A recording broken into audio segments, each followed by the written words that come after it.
annelerin yanına gelsinler. 35 evladımıza kavuştu. Bütün anneler inşallah bize kavuşacak. İnşallah. Allah'ın izniyle ben kurtulacağım. Mücadele ediyoruz. Allah razı olsun. Çok güzel. Sayın Bakanım, evlatlarımızın zalimlerden isteyin. Ne olur bak, Mehmet'im ölmesin. Biz öldürmek için yetiştirmeyiz. Oğlumun 2 ayı kalmıştı. Gazeteciydi. O da şimdi bunlar gibi gazete haber yapacak. Biz evlatlarımızı istiyoruz. Burada yılmayacağız. Biz evlatlarımızı istiyoruz. Başka sizlere gelsin.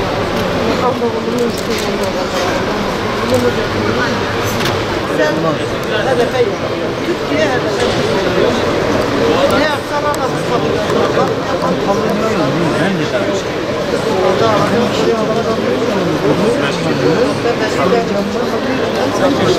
Çok değerli basın mensupları, biraz önce Kuzey Kıbrıs Türk Cumhuriyeti'nden Diyarbakır'ımıza geldik ve gelir gelmez ilk olarak onurlu duruşlarıyla teröre ve teröristlere meydan okuyan ve evladımızı istiyoruz, geri istiyoruz çığlığıyla tüm dünyada yankı yaratan aileleri, anneleri, babaları, kardeşlerimizi ziyaret etmek istedik.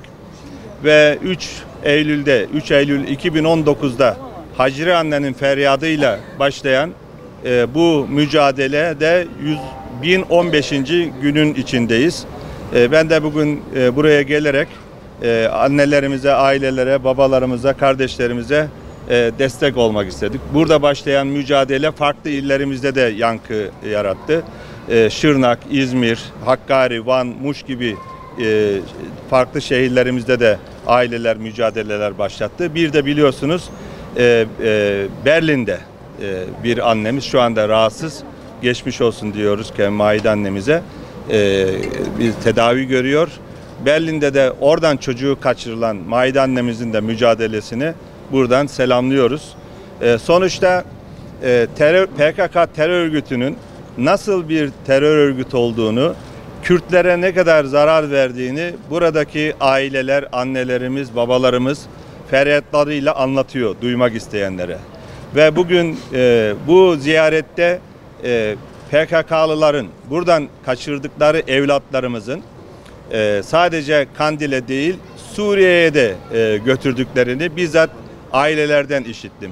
Hani diyorlar ya, yani Suriye'dekiler ismi YPG PKK'lılardan farklı değil. Dolayısıyla biz onları terörist olarak görmüyoruz demeye çalışıyorlar. Şu anda NATO'ya girmek isteyen iki ülke de aynı şeyi söylemeye çalışıyor. Ama biz onlara şunu anlatıyorduk.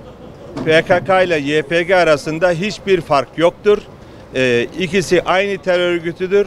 Dolayısıyla terör örgütlerinin arasında sanki ayrım var da birisi terör örgütü, diğeri hak arayışı gibi göstermeye çalışıyorlar. Biz onları şunları söylüyoruz onlara. Eğer Kürtlerin haklarının ne olduğunu öğrenmek istiyorsanız, hangi hak istediklerini duymak istiyorsanız gelin burada Diyarbakır annelerini, babalarını ziyaret edin. Bize inanmıyorsanız doğrudan onlardan dinleyin. Biz bunu birçok muhatabımıza anlattık, anlatmaya da çalışıyoruz. Bundan sonra da aynı şekilde anlatacağız. Buradan duyduklarımızı da anlatacağız. Tabii duymak isteyenlere, anlamak isteyenlere. Buradan yükselen teröre geçit yok sesleri teröristin ve terör destekçisi her alçağın kulaklarında çınlıyor. İşte bu annelerin çığlığı sayesinde burada kepenkleri indirmişler. O çığlıkları duymak istemiyorlar. Terörün şehirlerdeki uzantılarını da sesleniyoruz. Çocuklarımızı, evlatlarımızı kandırarak bu terör örgütlerine göndermeyin. Bu anneler burada pes etmeyecek. 35 tane evladımız geri geldi bu mücadele sayesinde. Ama bu mücadeleyi sonuna kadar sürdüreceklerinin kararlılığını da bugün gördük.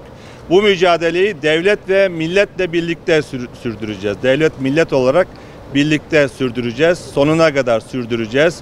Kürt kardeşlerimizin her türlü hakkını vermek için Sayın Cumhurbaşkanımız Recep Tayyip Erdoğan ve hükümetlerimiz ve tüm kurumlarımız 20 yıldır iktidara geldiğimiz günden bu yana her türlü çalışmayı sürdürüyorlar. İşte Doğu'da, Güneydoğu'da Kürt kardeşlerimizin çoğunlukla yaşadığı her bölgede vatandaşlarımız birinci sınıf insan gibi yaşasın diye her türlü hizmeti hiç ayrım yapmadan getiriyoruz. Ama bu hizmetleri hedef alan da PKK'dır. Ve burada Kürt kardeşlerimize en çok zararı veren, düşmanlık yapan da PKK'dır. Dolayısıyla bu terör örgütüne karşı mücadeleyi beraber sürdüreceğiz. Kürt kardeşlerimize ve onların haklarına da her zaman sahip çıkacağız. İnşallah geri kalan kardeşlerimizi geri getirmek için de yine elimizden gelen çabayı birlikte göstereceğiz.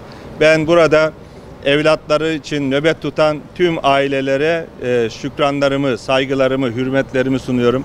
Annelerimizin, babalarımızın ellerinden öpüyorum. Ve Maide anneye de buradan selamlarımı gönderiyorum. Onun da ellerinden öpüyorum. Alman yetkililere de çok rica ettim. Bir kere dinleyin.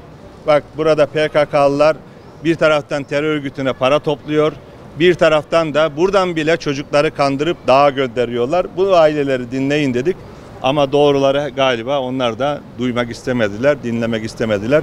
Ama biz bunlar duysa da duymasa da duymak istemese de bunları söylemeye, güçlü bir şekilde söylemeye devam edeceğiz. Hepinize teşekkür ediyorum, saygılar sunuyorum.